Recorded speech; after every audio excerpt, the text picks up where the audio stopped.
pouvez a- plus d'Instagram, on- ça Voilà, ça y est, on c'est une est en nouveauté. direct Il y a sur un Instagram. Il y a encore eu des problèmes depuis une heure là.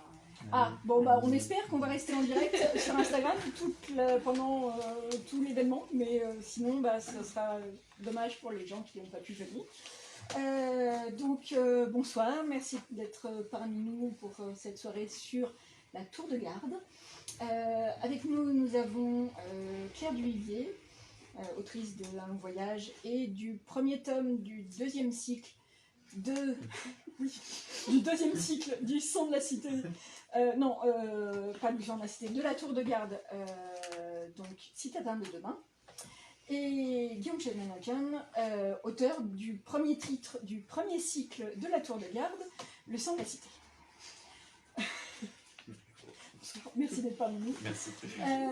Est-ce que vous... Alors, beaucoup de gens ici parmi nous ont, je pense, déjà lu Le Sang de la Cité qui est sorti au printemps, mais peut-être pas tout le monde, et peut-être pas tout le monde sur Instagram, et puis surtout, Citadin de demain vient de paraître, donc il y a encore moins de gens qui ont eu la possibilité de le lire.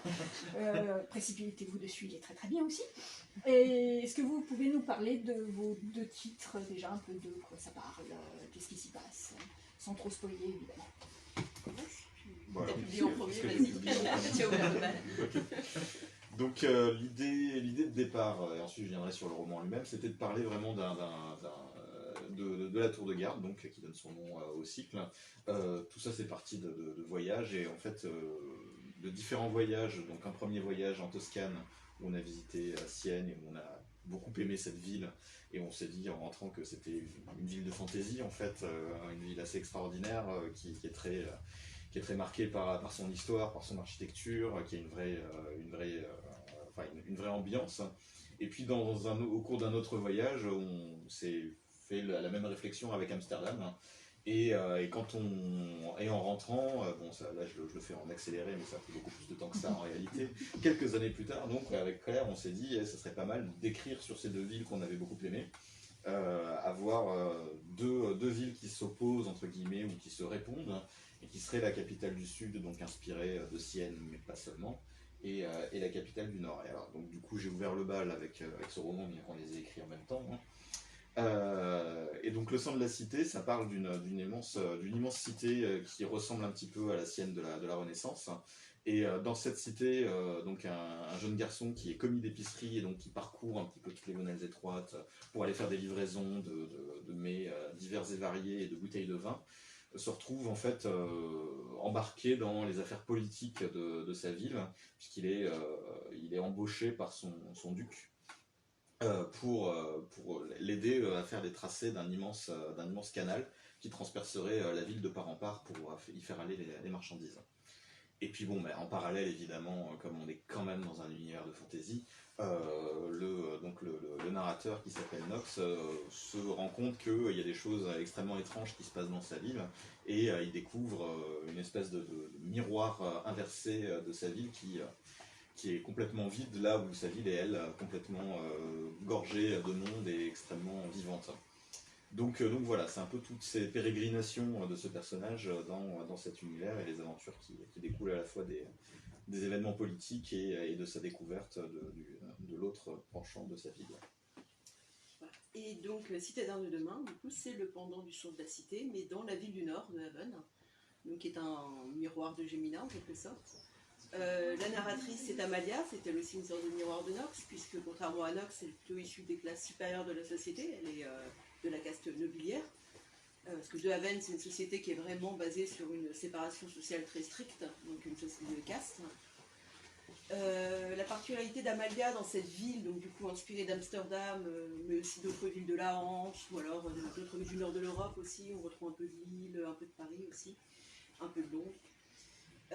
C'est une ville qui, contrairement à Gemina, est plutôt gouvernée par le commerce, la raison, donc des choses assez sensées et raisonnables. Hein. Donc c'est vraiment pas une ville qui est portée sur la magie, les contes, contrairement à Gemina. Mais la famille d'Amalia est allée un peu plus loin que ça, puisqu'ils ont décidé d'élever leurs enfants, ainsi que les enfants de leurs voisins avec qui ils sont proches, leur donner une éducation un peu particulière, très portée sur la raison, sur les sciences, sur tout ce qui est activité pratique, leur apprendre dès le plus jeune âge le commerce, l'industrie, vraiment des choses vraiment très pragmatiques, et une éducation d'où serait banni tout ce qui a trait à l'imagination, au conte, à ces choses-là. Donc c'est une éducation qui est suivie notamment donc, par Amalia, par son fiancé, qui est son voisin du coup, Irion, et aussi par un jeune homme qui s'appelle Jonas, qui a la particularité, lui, d'être roturier. Il ne fait pas du tout partie de cette caste nobiliaire.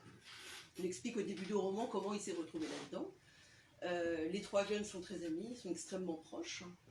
Et un jour, l'un d'eux, donc Irion, va vouloir faire des expériences scientifiques de la manière dont on lui a appris, donc, suivant une méthode très stricte, sur des artefacts magiques. Et là, ça ne va pas très très bien se passer. Pas très très bien. Donc on voit qu'il y a beaucoup de cas où on est sur du miroir entre les deux villes, parce que dans la ville du Sud, on a de la magie. Dans la ville du Nord, on n'est pas censé en avoir. Et dans la ville du Sud, le personnage principal, sa vie, c'est en partie une légende. En partie. Alors que dans la ville du Nord, on n'a pas de légende du tout. Non, pas vraiment. C'est plutôt la narratrice fait partie d'une famille de parlementaires, de choses comme ça. C'est vraiment des trucs très terre à terre et très, pas du tout magiques. Et c'était volontaire de marquer à ce point-là le miroir entre les deux? Oui, c'est vraiment tout un jeu de miroir en fait dans la tour de garde, donc que ce soit thématiquement, ou les personnages, ou les villes en elles-mêmes, ou les magies qui sont présentes aussi, et qu'on découvre au fur et à mesure. Vous avez quand même quelques petits points communs, en particulier des sœurs, qui sont un peu perchées quand même. Ce qui est amusant, effectivement, c'est que c'est des grandes lignes de conduite, en fait, mais on sans trop se donner en fait, de consignes au début. On est un peu parti chacun de notre côté dans notre trilogie, en se faisant lire tous les quelques chapitres. Et très vite, on s'est rendu compte qu'il y a certaines choses qu'on ne s'était pas données pour consigne, et qui apparaissaient quand même, qu'il y avait quand même des convergences qui se faisaient. Notamment cette présence forte de la fratrie en fait. Et donc du coup on a décidé plus de dire bah non c'est bizarre qu'il y a un frère ou une sœur super important dans ton histoire et dans la mienne aussi. On s'est plutôt dit travaillons ces points communs justement pour que la symétrie aussi fonctionne de tant mieux en fait. Donc effectivement il y a une sœur un peu spéciale dans Capitaine du Sud, voilà. Et Amalia a des relations un peu problématiques avec ses demi-frères. Oui. Son demi-frère et puis il y a une sœur aussi, il y y a aussi une sœur aussi. Pour les deux sœurs c'est compliqué. Et aussi vous avez des personnages que vous êtes prêtés. Oui, ça faisait partie du jeu entre guillemets au début, puisqu'on s'était dit allez on va avancer chacun de notre côté sur une trilogie pour que chaque roman soit quand même porté par la voix de son auteur. Mais on s'est quand même fait un petit cahier des charges entre guillemets au début en se disant bah ok moi j'ai ce personnage, à un moment il va faire un petit séjour dans la Cité du Nord, donc vas-y fais-en quelque chose. Il faut qu'on sache qu'on est dans le même univers, voilà. C'est important d'échanger aussi des personnages, ou qu'il y ait des croisements entre... ça peut être juste un personnage qui passe d'une ville à d'une autre, ça peut être aussi un personnage qui est en lien on va dire familial avec un personnage secondaire, voilà, je vais le découvrir, donc les liens sont plus ou moins forts, mais aussi l'idée c'était de filer la métaphore du jeu de la tour de garde, donc, qui est un jeu qui est présent aussi bien dans la ville du Nord que dans la ville du Sud, qui est un jeu de société, un jeu de plateau. Au principe, effectivement, même si on ne rentre pas vraiment dans les détails sur les règles, c'est que chacun joue ses pions à son tour. Et c'est un peu ce qu'on fait aussi dans ce cycle où chacun avance ses pions et où finalement le tableau va se constituer aussi au fur et à mesure de la trilogie. En tout cas, c'était l'idée. Donc justement, le nom de la tour de garde, vous m'expliquez que c'est le jeu. On comprend que c'est peut-être pas que ça, mais vous avez écrit les règles en entier? Et c'est pas prévu? Non, mais en fait déjà, quand on a commencé à écrire, effectivement, chacun de notre côté en se disant oui, il y aurait un jeu, tour de garde, ce serait important parce que... Et en fait, on ne s'était pas trop donné de ligne directrice. Et en lisant chacun les premiers chapitres de l'autre, on s'est rendu compte qu'on n'avait pas du tout conçu le jeu de la même manière. Donc on a dû pas mal revoir, effectivement. Il a fallu revoir pour que ça se ressemble un peu quand même, parce que sinon c'était quand même pas très logique. On n'a pas écrit les règles, mais on s'est arrêté un petit peu à l'idée que c'était un peu comme un jeu d'échecs, mais avec un mélange entre un jeu d'échecs et un jeu un peu de construction de deck, c'est-à-dire que chacun arrive avec les figurines qu'il veut jouer, et qui effectivement ont des mouvements de leur côté. Mais on n'a pas écrit les règles spécifiques. Et donc vous n'allez pas les écrire? On n'est pas concepteur de jeu là, honnêtement. L'équilibre d'un jeu, etc.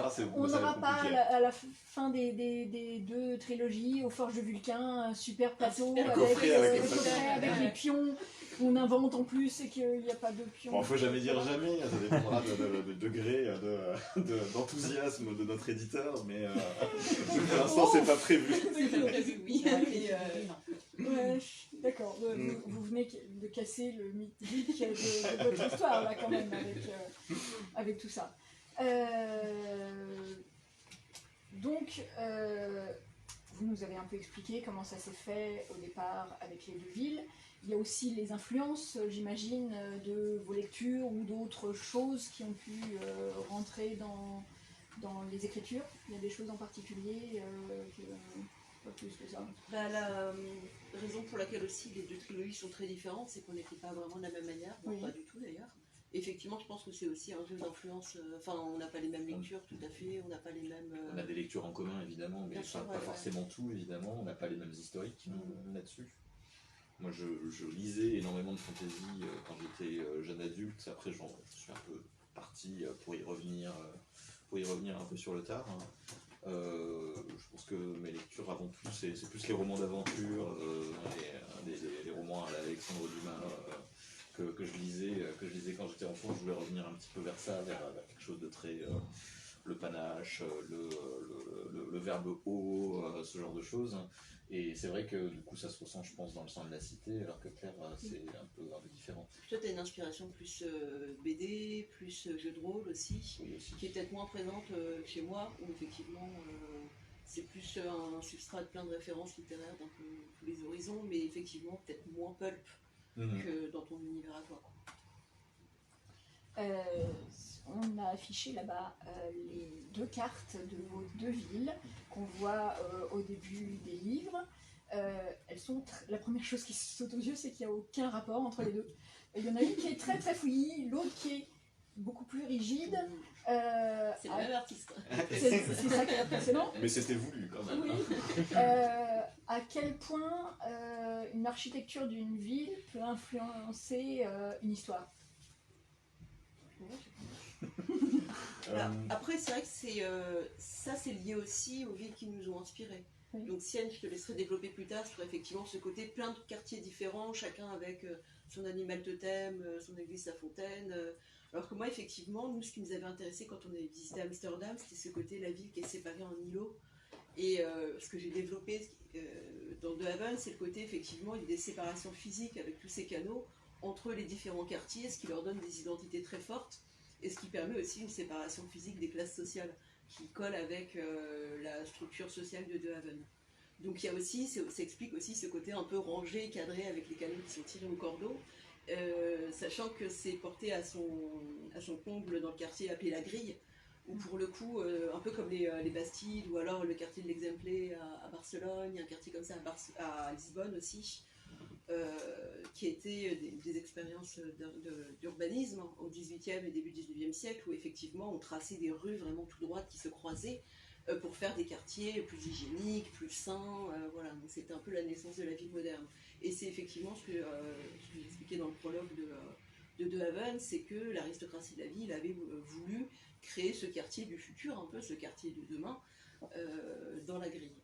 Donc effectivement, c'est pas du tout les mêmes principes d'urbanisme qu'à Gémina, où pour le coup tout est plus fouillis, mais c'est lié au clan de la recluse. Voilà, c'est lié à l'historique de la ville, entre guillemets, où il y a des guerres de territoire entre différents duchés au sein même de la ville, au fait que c'est tout simplement une ville qui est enceinte de deux murailles et qui donc du coup se développe dans un espace contraint. Et du coup, ça va.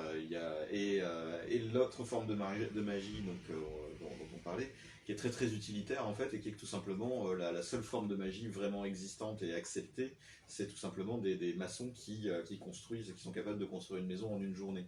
Et donc qui est le clan de la recluse parce que c'est une araignée qui construit justement, qui bâtit des toiles de manière extrêmement anarchique sur 3 niveaux, enfin en 3 dimensions, et qui du coup fait toutes ces travées, ces ruelles, etc., change les rues, rase tout, refait, et ce qui fait que c'est une espèce de chaos permanent organisé en fait, cette cité.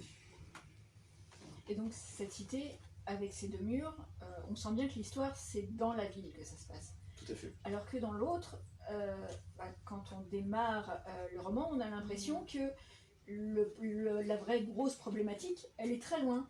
Et c'est une ville qui est plus ouverte sur le monde, déjà parce que sa prospérité repose sur des colonies qui sont très lointaines. C'est outre-mer, donc c'est vraiment assez lointain. Et effectivement, même si je n'entre pas vraiment dans le détail géopolitique là-dessus, un peu comme les Pays-Bas, il y a plusieurs provinces à De Haven. Il y a la ville principale, mais on sait qu'il y a d'autres régions, donc là on n'a pas vraiment visité.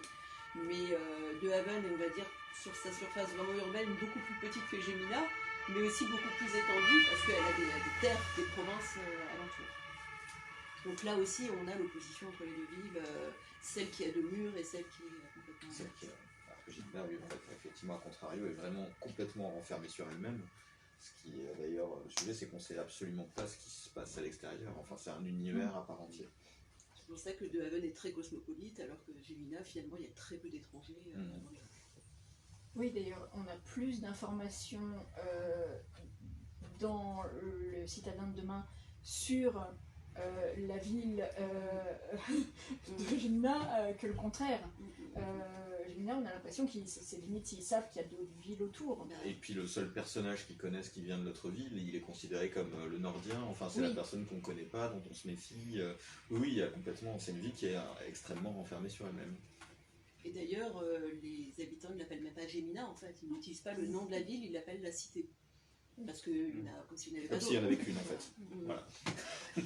Et voilà, le nom. Enfin, personne quasiment dans le roman s'est prononcé à une seule reprise le nom de la cité. Quelque chose qu'on voit énormément et qui ressort beaucoup du sang de la cité, c'est la nourriture. On mange tout le temps, de la très faim. On sent qu'on mange aussi dans le Nord, mais pas de la même façon. Il n'y a pas le même rapport à la nourriture, Ouais. c'est aussi le choix Pas au d'avoir... point de Gémina, ouais. c'est parce que c'est l'Italie... Il y a une et utilisation assez politique de la nourriture. Oui. Alors, sans rentrer dans les détails, il y a une scène où effectivement utiliser la nourriture a une importance stratégique, diplomatique. Mais effectivement, il y a un côté culturel à Gémina C'est qui est ça. inspiré de l'Italie sur l'omniprésence de la bonne bouffe. Le fait que la bonne bouffe, c'est quelque chose qui lie les gens, tout simplement. Ça permettait aussi de faire en sorte que Nox se balade avec, avec ses plateaux de victuailles un peu partout dans la ville. Et puis je trouvais ça amusant, entre guillemets, de dire que la ville de la poésie, du verbe haut, etc., c'est aussi la ville de la bonne bouffe, parce que oui, c'est un peu l'Italie en fait. Et du vin. Oui, ils exportent par contre. Voilà, Voilà, contre. parce qu'ils ont beau être fermés sur eux-mêmes, il y a quand même du commerce. Il y a quand même du commerce, oui. Il y a quand même du commerce un peu, parce que c'est assez logique, c'est sûr. Qu'est-ce que je voulais poser comme question ? Je ne sais plus. Est-ce qu'il y a dans la salle déjà quelques questions ou pas du tout ? Pas encore. Oui, tu as une question. Moi, je me demandais qu'est-ce qui, pour tous les deux, a été le plus dur d'écrire cette saga. Est-ce que ça a été de réussir à communiquer pour donner quelque chose en accord ? Parce qu'on voit, moi j'ai quand même vu dans Citadin de demain plusieurs clins d'œil quand même au sein de la cité. Est-ce que ça, par exemple, c'est quelque chose qui vient d'instinct ou ça se travaille énormément pour arriver à faire...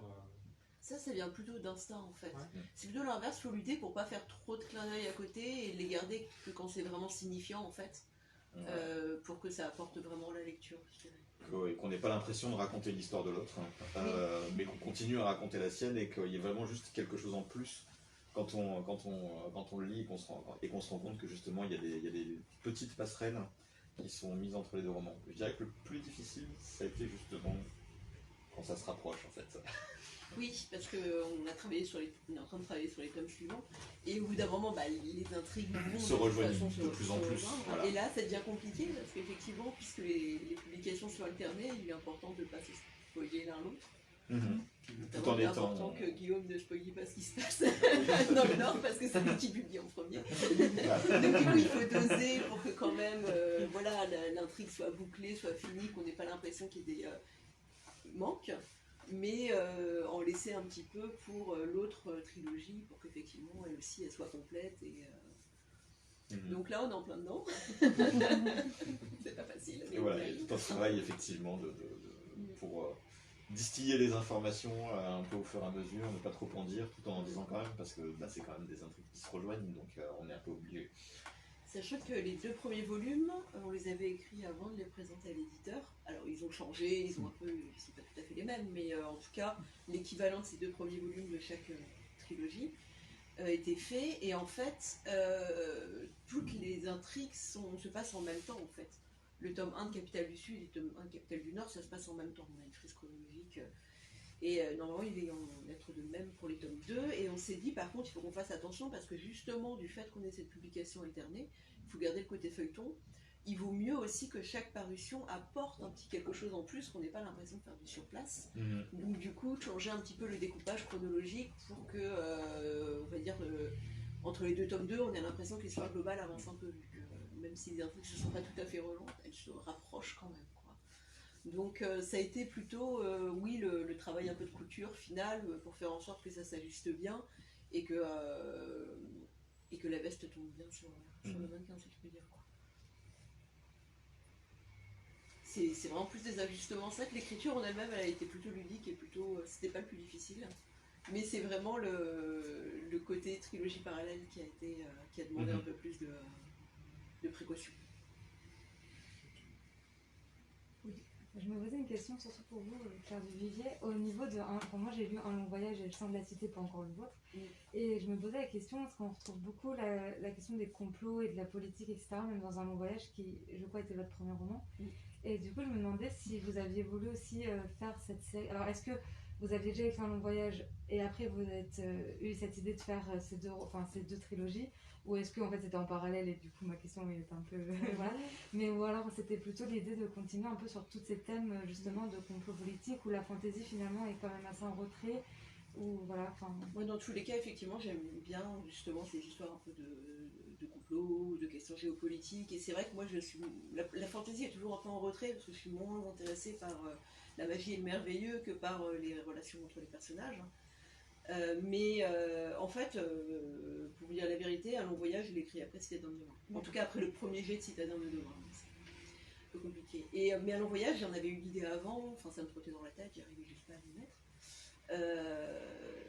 Un long voyage, dans l'idée vraiment première que j'en avais eue, c'était très différent. Par exemple, il n'y avait pas d'empire, c'était plus une histoire de compagnie commerciale.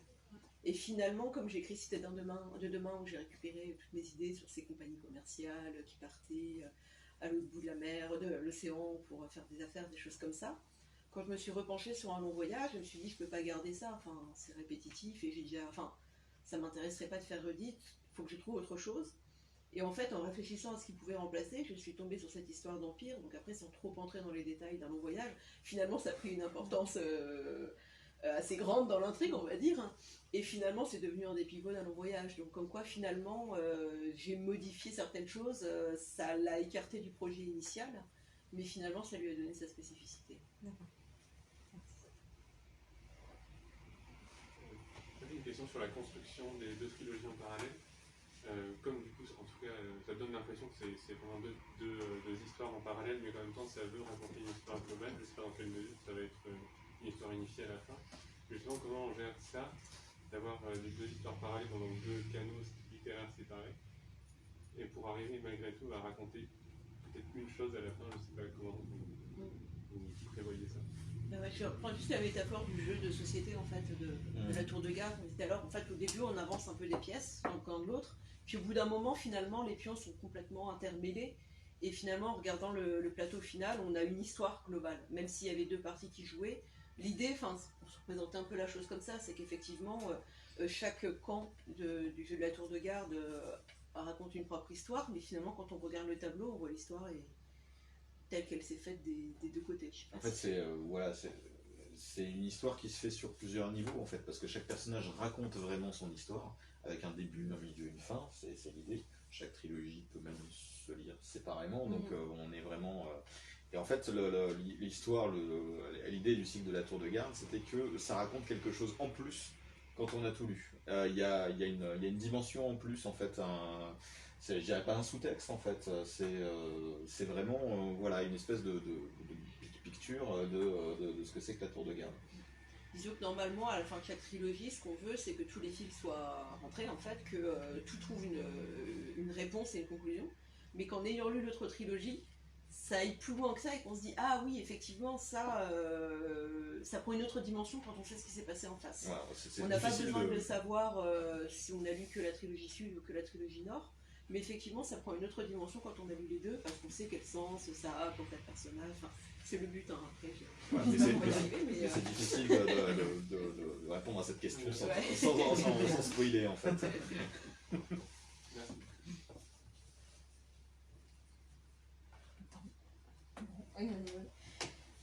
Donc, dans les deux romans, il y a quand même beaucoup la question de l'éducation, qui va pas être de la même façon en fait, parce que Nox, au bout d'un moment, on va lui apprendre des choses aussi.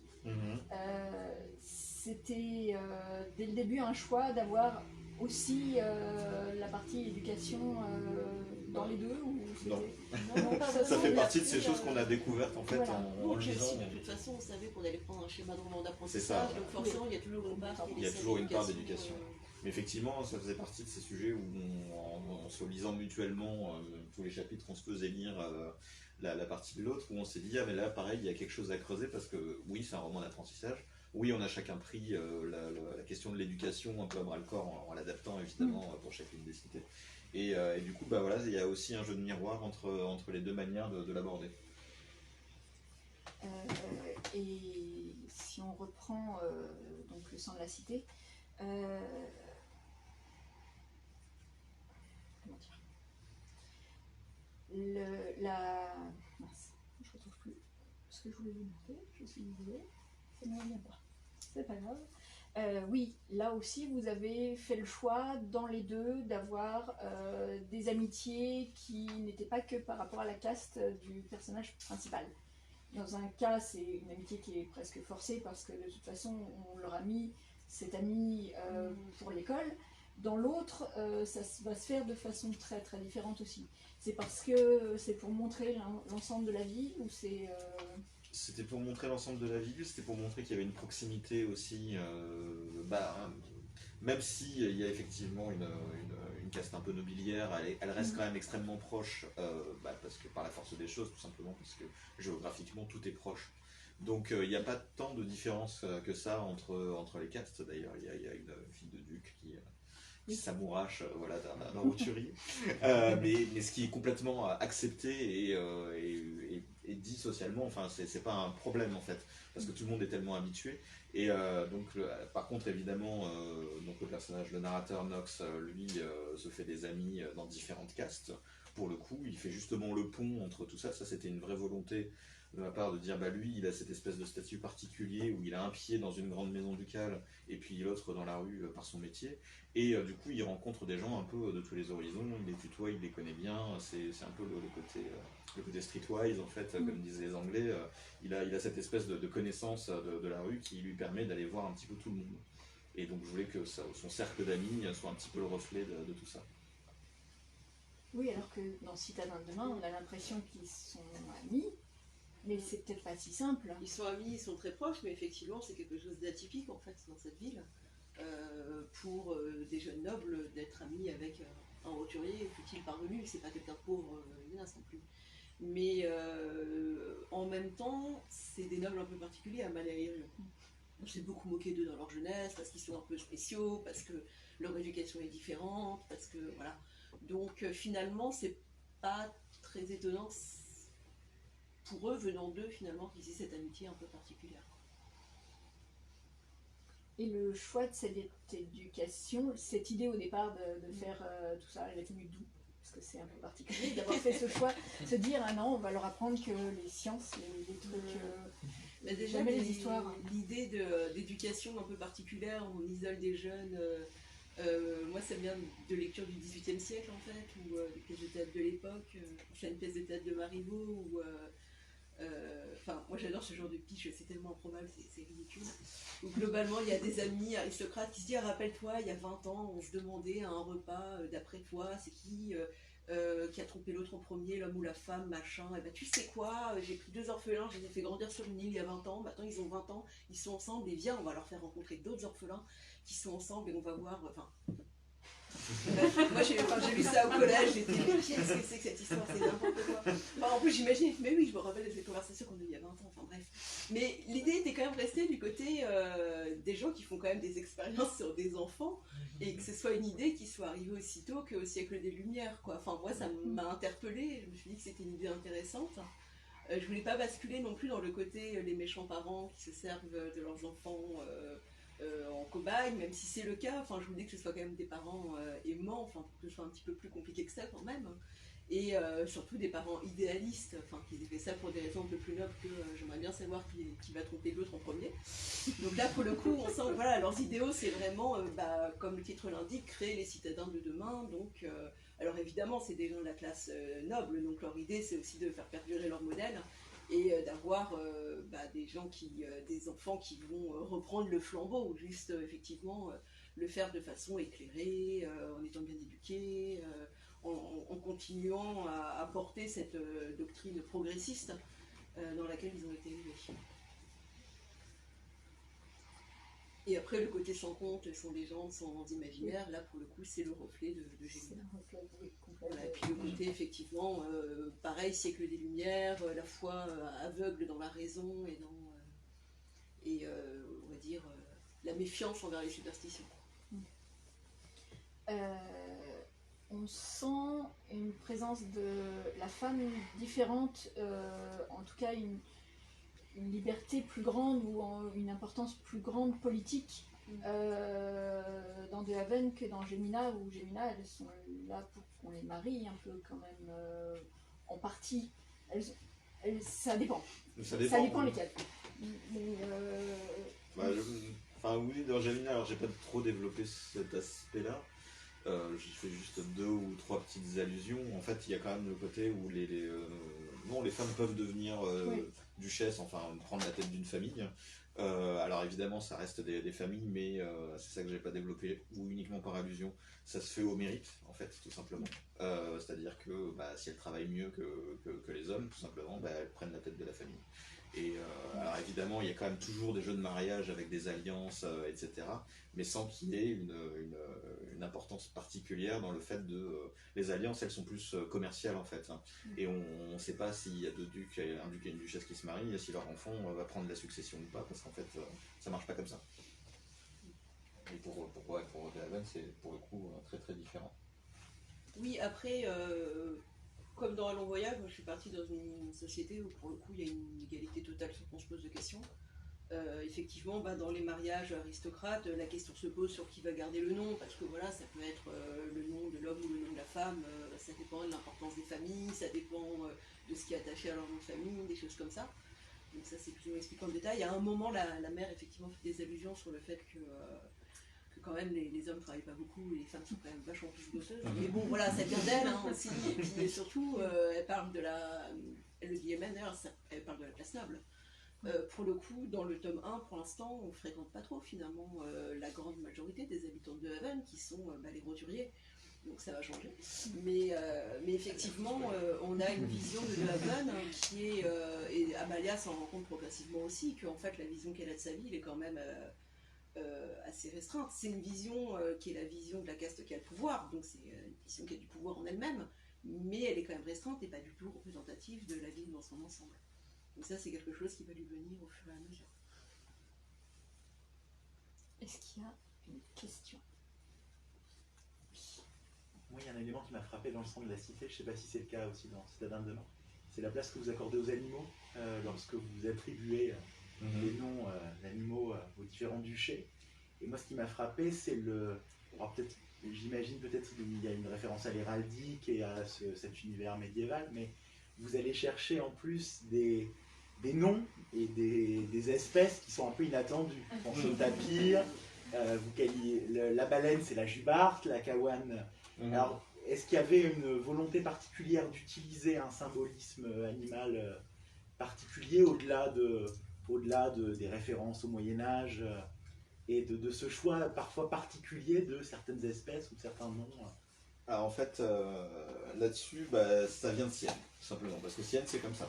C'est-à-dire que la ville, elle est partagée, elle est divisée en quartiers, en contradés, comme ils appellent ça, où effectivement chaque chaque contrada a son animal, entre guillemets, bon, on dit animal totem, mais en fait son animal emblématique, hein, qui est dans les radiutiques de chaque quartier, etc. Chaque quartier a une fontaine avec la statue de l'animal emblématique, a l'église aussi qui est associée au quartier, et une fois par an, en fait, tous les quartiers se retrouvent au centre de la place pour une immense, le palio, pour une immense course de chevaux. Et quand je dis immense, c'est juste parce qu'elle attire beaucoup de monde, parce qu'en réalité ça dure 1 minute 30, les chevaux ils font le tour de la place, et puis c'est fini, il y en a un qui a gagné, tout le monde remballe et on rentre chez soi. Donc Gemina est parti effectivement de là, et je me suis dit comment est-ce qu'on développe le truc pour essayer d'aller un petit peu plus loin. Donc j'ai repris certains quartiers qui existaient déjà siennes, hein. Il y a un quartier de la Tortue, il y a un quartier du Dauphin. Au bout d'un moment, je me suis dit, ouais, on est quand même dans une ville qui est qui est immense, donc des quartiers, il va en falloir beaucoup plus qu'à Sienne. J'ai commencé à les lister, au bout d'un moment, j'avais l'impression de faire l'inventaire d'un zoo, et je me suis dit, bon, on va essayer de mettre un petit peu d'originalité dans tout ça. C'est pour ça, donc, d'où l'idée d'aller chercher un peu déjà des synonymes qui disent pas forcément ce que c'est dès le début, et qu'il y ait besoin que le lecteur se penche un peu sur la question et qu'il dise ah mais d'accord, la Kawen c'était donc ça, parce qu'on ne sait pas tous qu'une Kawen est une tortue de mer. Et dans la mesure du possible, mais je ne l'ai pas fait pour les 54 quartiers de Gemina, j'ai mis un petit peu de symbolique derrière, mais non, ça peut aller je parlais tout à l'heure de la recluse, effectivement, qui est l'araignée qui tisse des toiles très chaotiques pour la cité. Pour les ruelles de la cité, évidemment tous les quartiers du port ont des animaux marins en tant qu'emblème, parce que ça me paraissait quand même assez logique.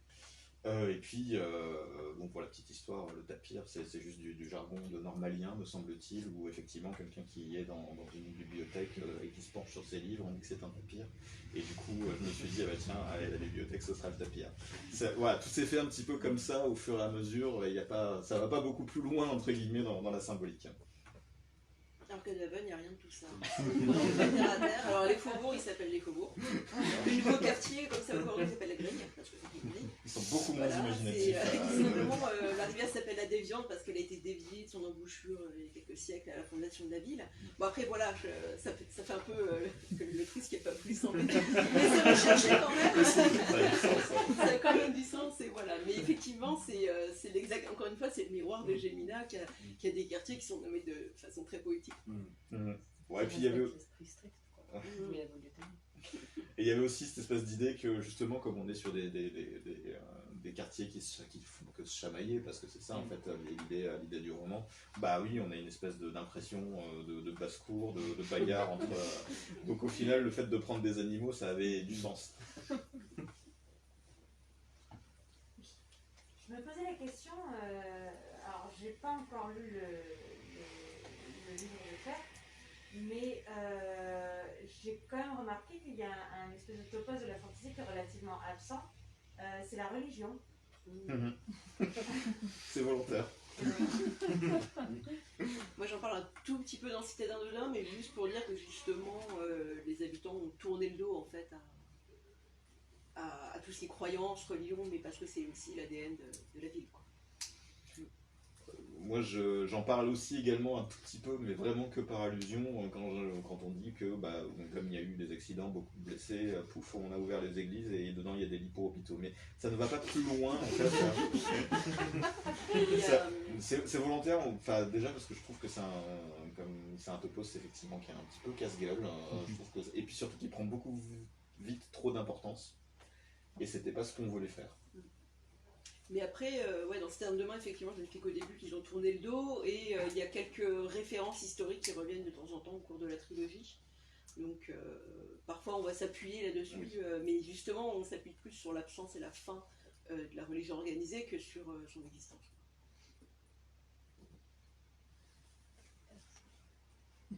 Il n'y a pas des gens en aube qui vont préciter des trucs. Voilà. Non, mais en même temps, dans DRN, ça ferait vraiment bizarre, parce que c'est pas le style. C'est pas le genre de la maison. Du tout. C'est vraiment pas le style. Est-ce qu'il y a une autre question? Non. Est-ce qu'il y a des questions sur Instagram? On sait pas, a priori il n'y en a pas non plus. Peut-être qu'Instagram est cassé. Voilà. Donc là, normalement, au printemps prochain, on va voir la suite du Sang de la Cité. Donc là, c'est bon, vous avez bouclé, c'est écrit, C'est écrit. c'est écrit. Il y a Les encore, premiers jets sont écrits voilà. et après tout ça c'est l'ajustement. voilà, il y a D'accord. encore quelques petits ajustements à faire. Il y a un peu de travail avec l'éditeur pour effectivement faire des petites modifications par-ci par-là, etc. Mais le texte est à 98% bouclé. Mais le deuxième de Capitale du Sud, il est bouclé. Le deuxième de Capitale du Nord, il y a eu 3 trucs à revoir à la fin. Et les tomes trois 3 sur, sont à l'étape du à l'étape premier jet. premier jet. D'accord. Donc on tiendra tiendra les délais. Remarquable. Ça ne stresse pas du tout. C'est-à-dire qu'en fantasy, c'est un peu connu. Oui, Voilà, il y a des donc- cicatrices qui. Il y a des cicatrices, voilà, qui sont toujours Voilà, il ne faut douloureuses. pas se retrouver cité avec d'autres noms de gens qui finiront jamais leur série. On pense à personne en particulier. On a pris des dispositions si bien nous arrivait quelque chose. Ça va bien se passer. C'est des villes qui bougent un peu. Est-ce qu'on va avoir d'autres cartes? Pas dans les tomes 2, je Non, pense. pas dans les tomes 2. D'accord. Mais c'est pas impossible. On met d'autres cartes. D'accord. Ce n'est pas impossible. Est-ce qu'on aura une autre carte d'un autre truc en plus? Non.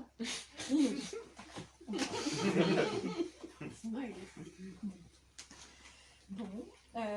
Et personne vraiment n'a de questions supplémentaires à poser parce que vous n'avez pas lu. En fait, tout ça, c'est parce que vous n'avez pas lu Citadin de demain. Je suis sûre que c'est pour ça, parce que sinon vous auriez une quantité astronomique de questions à poser et vous auriez hurlé à la fin, surtout. C'est un peu ça aussi. C'est un peu ça. Je sais. Bon, et ben en tout cas, si c'est que vous êtes timide et que vous voulez poser directement les questions aux auteurs, vous allez pouvoir le faire Il y a tout une de suite. question de la librairie à 3 éléments Oui, qui demande alors, on a pu découvrir le rythme de la ville de Gémina. Ce rythme des villes a-t-il une importance tout au long des 2 sagas? Ce rythme des villes, hein. Oui. pas la traduction de- La musique. Ah oui, Le chant, Ah, le chant, oui. le chant de la cité. Le chant en de la fait, cité, ouais. d'accord, oui, la côté. Oui, d'accord, le rythme Oui, dans le sens ouais, rythme, dans le- bah, le- oui. dans le sens musical en fait. Oui. Alors ça, de toute façon, oui, là pour le coup, ça fait partie de l'ADN entre guillemets de Capitale du Sud. Je dirais que pour le Nord, il y a un petit peu, mais c'est pas traité de la même manière. Oui, c'est. Alors, c'est un peu difficile de. Je vais pas spoiler, c'était dans demain, mais effectivement, il y a quelque chose qui est lié à la musique et qui est lié à une spécificité de la narratrice qui fait que, on va dire qu'elle est beaucoup moins sensible à la musique que Nox. Beaucoup moins.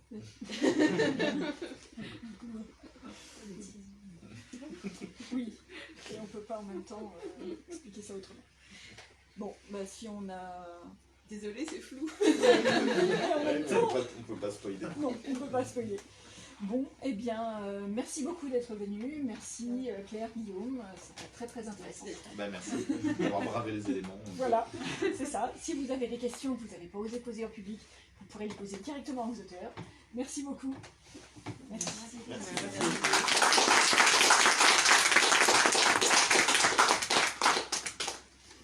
Comment j'arrête?